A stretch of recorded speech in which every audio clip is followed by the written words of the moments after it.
So I think I have found the best growth stock at the moment for a very, very good price. And this stock is C Limited, ticker SE. And I've done a bit of research, seen actually quite a few other videos also talk about this stock. And this stock does look quite good for the future. This is one of those plays where I'd say it is a little bit risky. However, it's one of those stocks where I think could play off very, very well and possibly give more than a 20% return over a year. So one of the reasons why I like this stock, first the price, 133.52. Currently its all-time high was around about $357 back in 2021, but I'll get into why it has taken a dip and why it possibly could slowly go back up to that.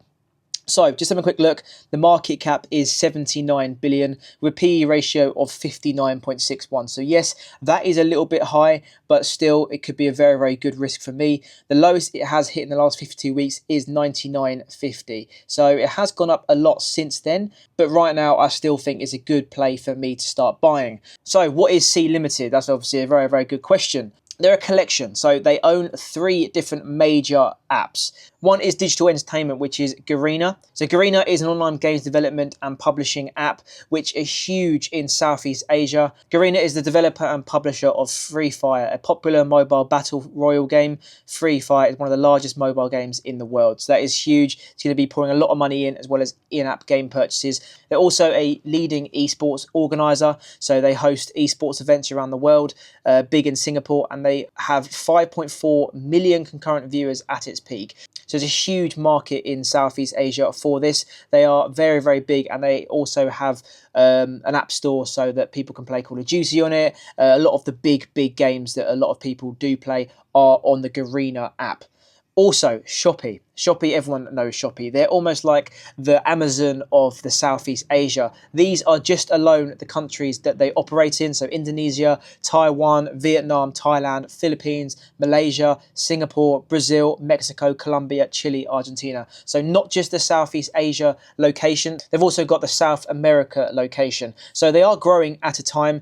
And also one good thing about Southeast Asia is they have a very, very big population, as well as a very, very quick growing growth. So just having a quick look here, on average, they're growing 4.5% every single year through growth. So it's only going to go up more, especially with tourism going up.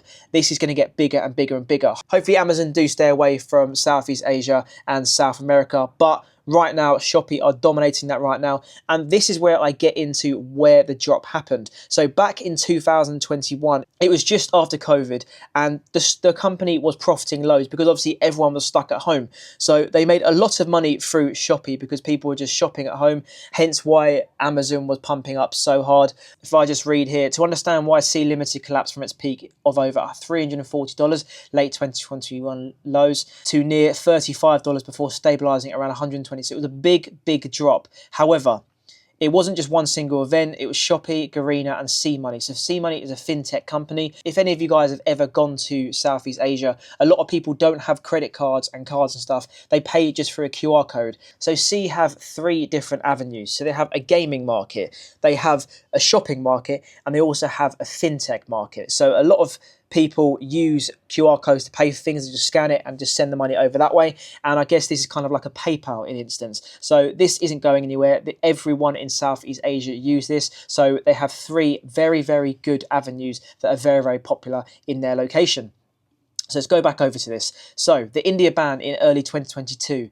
India unexpectedly banned the C's hit game Free Fire due to national security concerns linked to Chinese investment ties to Tencent. This wiped out one of the largest and fastest growing markets overnight, so that's one of the big things.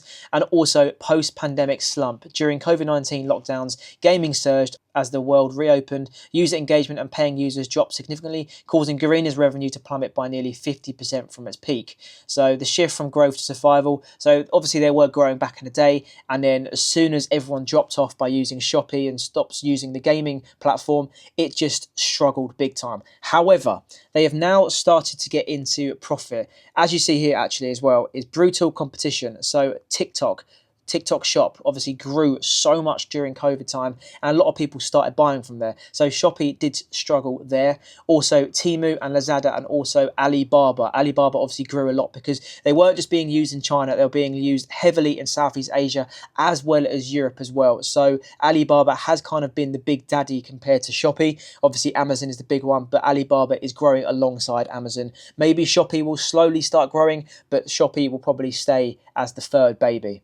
So here's just a kind of summary of what actually happened. So the period of late 2021, it was pumping, peak euphoria, COVID growth, Free Fire, the game at its height. And then early 2022, it hit $120 to $150. This is when it says the India ban and the tech sector sell-off starts. Then 2023, it goes rock bottom to $35. I wish I could have bought here, but obviously, like I said, it was survival moments. This was drastic cost cutting, slowing growth, and TikTok Shop threat. So worldwide people on TikTok Shop. Then 2024, 2026, it's at what it is now, $100 to $140. The recovery. C turns profitable. Free Fire returned to India. C Money became a major profit driver. So C Money is their fintech company with the QR codes. So let's have a little look at the stock. So let's have a look at the financials of C Limited. So as we see, it's $133 at the moment. They did recently miss their earnings, hence a big dip. They missed their EPS by a staggering 32.59%. So in the short run, yes, they didn't have a very good EPS. However, their revenue grew a lot, 6%, $355 million. So one good thing is they're making a lot of money, but they might not be making that much profit. They've only recently started making profit because the last few years they weren't making any profit, but now their revenue is increasing. Yes, they might not be beating their earnings, however, at least they're making some revenue, and in the long run, they could probably start turning that into profit in the future. So we can see the performance here. It is just growing and growing and growing. So from this time last year, their revenue is $4.3 billion, net income of $148 million, and net margin of 3.44. And if we go straight to a year later, their revenue is now $5.99 billion, net income of $372 million, and a net margin of 6.21%. So everything is kind of growing, and their revenue to profit conversion, so their revenue is growing a lot. The COGS is down minus $3.39 billion. Gross profit is actually up this time, $2.6 billion. So taking a look at the EPS, seeing here price to earning ratio is 57.37x, which I do think is quite high. Maybe it'll go down in the future. Price to sales ratio is 3.78x. Hopefully they do some buybacks and lower their price to earnings. But yeah, having a look right here, September 2025, their total revenue is $5,986 million. June, 5,259. So taking a look at here, they're roughly getting about 600 million extra revenue every single quarter, which is really, really good for a growing company. And their profit is increasing as well. Seeing here, just from a year ago, it was 1,861 billion. So it's 1,861 million, if that makes sense. And it's going up around about 300 every single quarter. And as we see here, September 2025, at its biggest state here, 2,599. So it's very, very good that they're in profit now. Could it be a good time to buy? I'm certainly buying right now, but this is when we look at the analysts, because a lot of analysts have been putting this as a strong buy. So 33 analysts in the last 90 days, 25 have put it as a strong buy, 6 have put it as just a buy, and 2 have put it at a hold. So no one has actually said it is at a strong sell or sell yet, even though it did dip to $30, $40, even $90 within the last year. It's still a strong buy. So could it be a good time to buy? And if we start having a look at who has also been rating this, it'd be very interesting. Because if we ever look at a few of the big banks, so Barclays, he puts it as a buy, and his price target is $214 to $226. This was only literally a month ago as well. Interesting to see. If we have a look as well, we see Deutsche Bank here. Yes, he's only got a 1 star, but he's gone from a hold to a strong buy. Something very weird. I don't know why he's gone for a strong buy from a hold, but he's maintaining his upgrade at $165 to $170. So very conservative, but still, that is a 27% increase, which interesting. So we now go to the big boys. So JP Morgan, yes, it was quite a few months ago, September the 11th, but he put as a maintain at $208 all the way to $230, which is a 72% increase. Could we see that? That's JP Morgan saying right here, and he's keeping it as a buy. But also a few of the others, so we could see Wedbush, we could also see Barclays, we could see Bernstein. So one of the big ones, obviously JP Morgan, but it's interesting to see that none of these are a sell, none of these are really there to hold, and a lot of them are at a profitable price. No one does expect a decline. So very, very interesting to see that. And as we see here, the price target average is $109, and currently it's only $133. So it could be a very, very good time to buy this stock. Yes, they are down 40% in the last 5 years, but right now I'm going to keep buying, and I'll let you know at the end of the video what price I'll buy and what price I'll keep buying at. So just taking a look at the latest quarter earnings. So the announcement was in November. They did miss their EPS normalized actual by literally 19 cents. That is quite a bit. That's quite a big of a miss, with an EPS gap actual of a miss of 14 cents. That is a lot. But the revenue actual, like I said earlier, was $5.99 billion, beating by $367 million, which is very, very good to see that their revenue is increasing. And this chart alone just shows you how much they are growing at the moment, because at the start of 2024, they were completely missing their EPS, but now they're starting to go on the rise, and this is projected growth. So already in 2025, at the end of 2025, they expect a 41.78% year-on-year growth.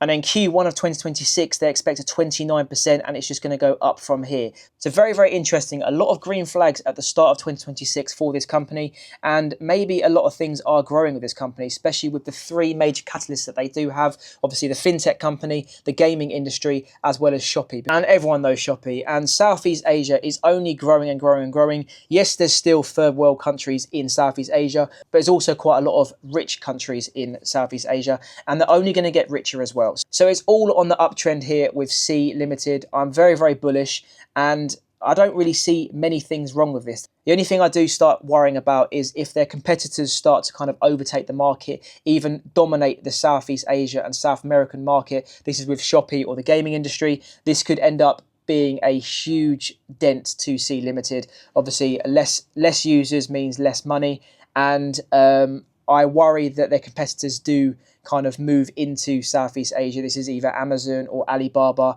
and possibly their fintech company getting overtaken by other fintech companies. Yes, the company does seem very, very bullish, but the only thing I worry about is they haven't really got anything different about them. There's also a lot of competitors in each of the aspects they own. Maybe the bullish thing about them is that they own all three, but all it takes is a big company to start buying up companies, and they will have a megatropolis like that. Yeah, the only thing I do worry about is if they do hit $30, $60 a share. That is a big, big difference. And also they've only just started to become profitable, so it's very, very easy to not be in profit.